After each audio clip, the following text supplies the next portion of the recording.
Hi everyone, welcome to the Roundtable. My name is Omeed Dariani. I'm the Senior Brand Manager of Everquest franchise. I'm here today with Terry Michaels, the Senior Producer of Everquest Next, and Jeff Butler, Everquest Next's Creative Director. Hello everyone. We're here today to discuss race class restrictions. Should all races have access to all classes? And this was by far our most popular, most controversial, most discussed question. Definitely the biggest one on the roundtable. And the majority of people were fine with having race class restrictions as long as it fits with the lore. I shouldn't say a majority, the plurality. Something you can learn about voting.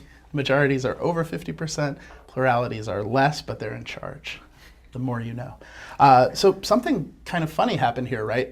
We started off agreeing with the team, and this is actually the first time that our internal team is not in agreement with the roundtable. So can you talk a little bit about how that went? Well, interestingly enough, I think philosophically we were very much in line with the votes that the players were putting forward. In our own minds, when we were thinking about what we would like to see for the game, our thinking matched what the players were laying out. Unfortunately, when we started developing the game, we realized we wanted to create a situation where our players were never forced to make a decision that they would later regret based on knowledge that they didn't have at that stage in their careers. During character create, we didn't want them to have to make a decision on career paths that they might later come to regret. So you're talking about a thing like where in some games you might pick a god, right? And you don't know up front that picking that god is going to restrict some amount of things. Right. Yes, it could, later on restrict your faction choices,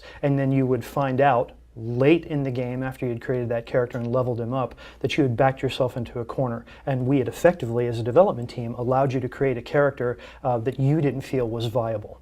Right. We decided early on, before we had addressed any of these questions internally, that we wanted to try to avoid those things. And so that led us to, in this case, not being in agreement with the players. Right, because in our game, with the fact that we've already announced that we're going to have at least 40 classes, and with the multi-classing, when you chose your class at the beginning, your race and your class at the beginning of the game, as you chose that race, you might have to understand every ability out there and every item in the world to be able to make a choice if we did allow for race class restrictions. Yeah, and I know for me, like, when I start up an MMO or just an RPG in general, like, I feel like I have to sit there for a half hour, 45 minutes. I have to read a wiki to figure out what all these different options mean. It almost feels sometimes like I'm doing my taxes. Right. Well, and for the games that are out there, especially ours and the ones that are like it, it's a very clear distinction, like which races can be a warrior. But you know what a warrior is, so if you can be a warrior, you're happy with that.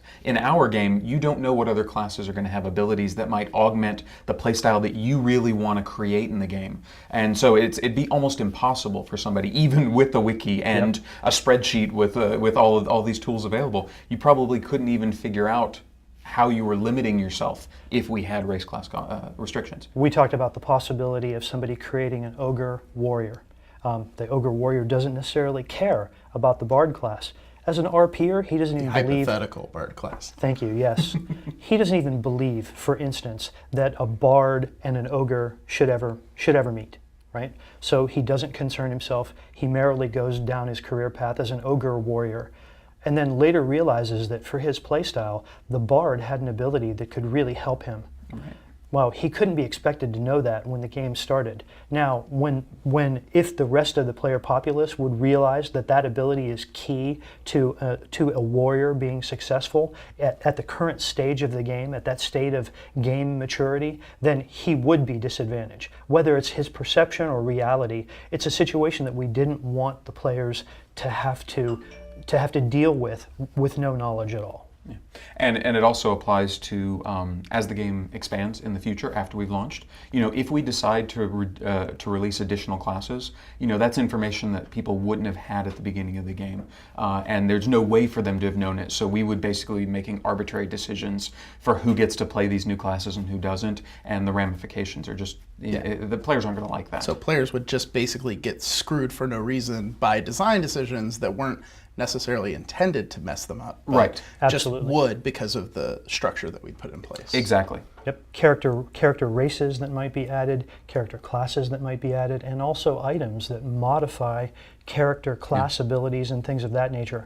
All of the balance of those things could never be foreseen by the player on day one creating his character class. So ultimately, we don't think it's fair, we don't think it's wise for us to restrict players in those choices because ultimately, sooner or later, someone is going to get hurt. Whether it's an issue of perception or reality, we think it's best just not to go there. Yeah, and it blows my mind that we actually started thinking about this while this discussion was happening. Yeah. That, when we put up the poll, that we were seeing these results come in, and we were happy because we're like, oh, that's where we're going, that's what we're thinking. And then as we went through and we're reading arguments and discussing it internally, we said, wait a second, this isn't going to work with our game. It's a situation where the actual design and the responsibility for the life of the game and its health it outweighs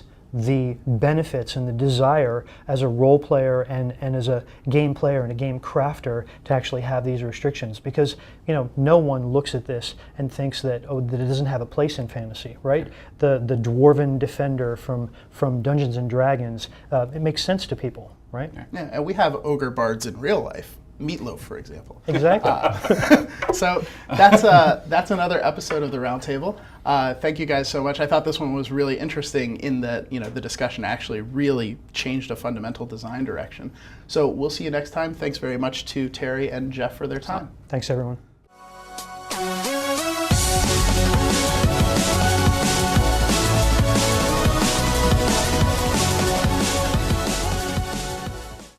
Sony.